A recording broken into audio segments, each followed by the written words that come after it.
everyone, good morning. It's me again. I hope you're all fine and well by the grace of God. So for today's video, gusto ko pag-usapan natin yung budgets. Budget 2025. So I was really curious kung anong meron doon. And since it's available online, kaya binasa ko siya. Pero syempre, binasa ko lang yung sa immigration plan nila. So, yan yung pag-uusapan natin today bilang mga temporary worker. So, syempre, gusto nating updated tayo sa mga balita. So, the budget 2025 was presented to the House of Commons on November 4th. Nakakatuwa kasi, side story lang. We went to Ottawa recently. Tapos nag-tour kami dun sa Senate of Canada tsaka sa House of Commons. So free tour lang siya. So medyo nag-gets ko, medyo naintindihan ko kung paano yung pag-pass nila ng mga laws, ganyan. So wala lang, nakakatuwa lang. So anyway, back to the topic. So November 4th siya pinasa, and then it was officially passed on November 17th. So super recent lang. So basahin lang natin syempre yung Canadian immigration plan nila.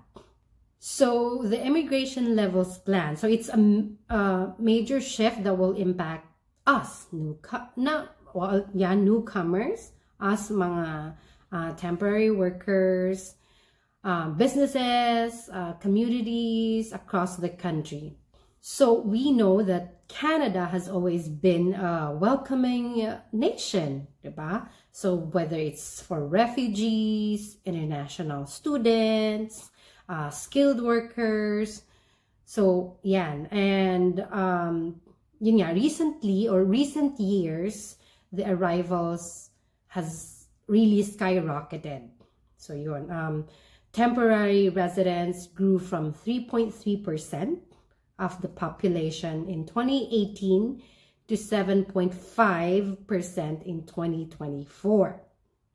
So talagang huge talaga yung difference niya. So yun nga yung naging problema yung sa housing, sa healthcare, tsaka sa schools. Yan. So yung budgets 2025, yung gusto ng government is they want it to be sustainable, of course, and then they wanted to restore the balance, then keeping Canada competitive while ensuring that newcomers get the support they need. So yan ang kanilang goal. So ito na yung mga changes.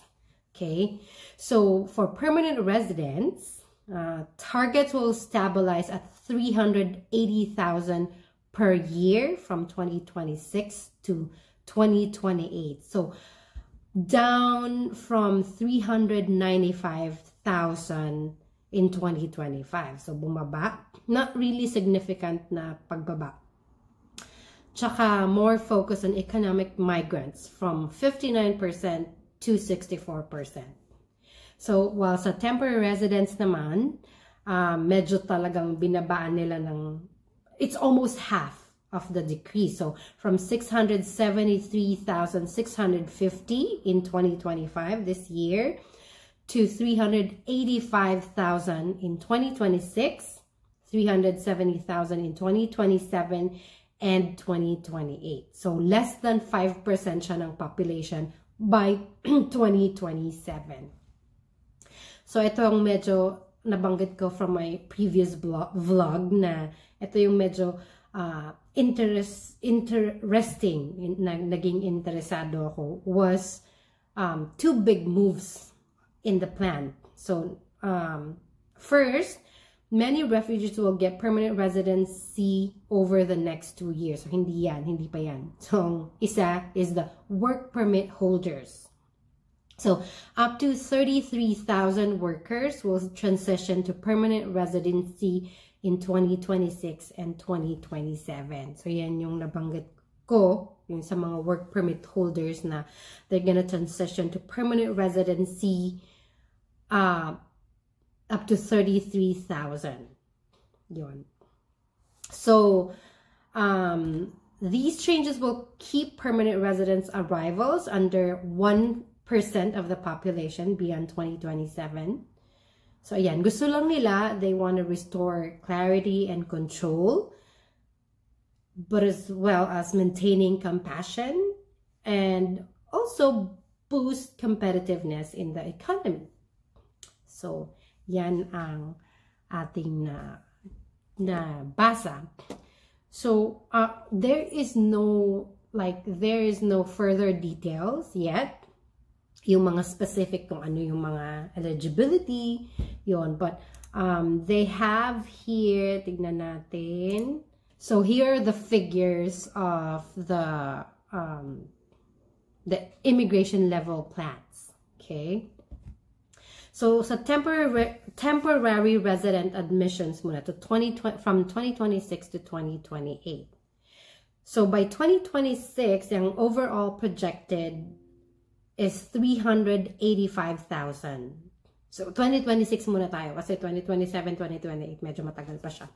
So yung 385,000 na yan, workers, it's 230,000.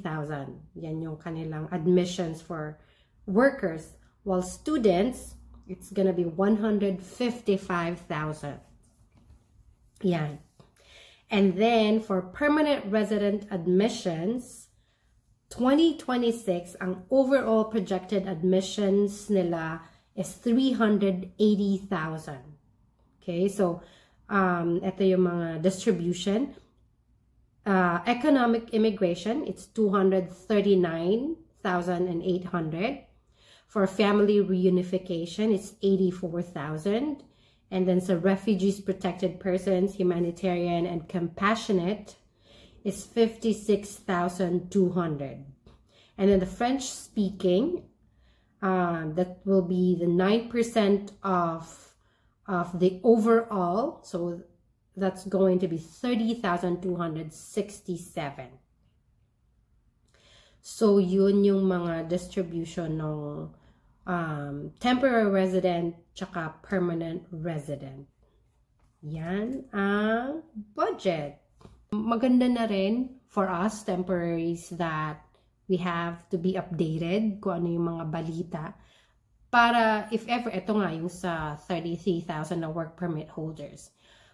Let's be updated always kasi, di ba, malay natin, para makapag-prepare tayo ng mga necessary documents na kailangan ipasa. So it is better to be informed na talagang let's get information from the website na galing talaga from the Canadian website or IRCC maybe para makapag-prepare tayo. So ayun lang. I would also recommend to go find the budget 2025 and then read some information there. So that's it. Bye. God bless.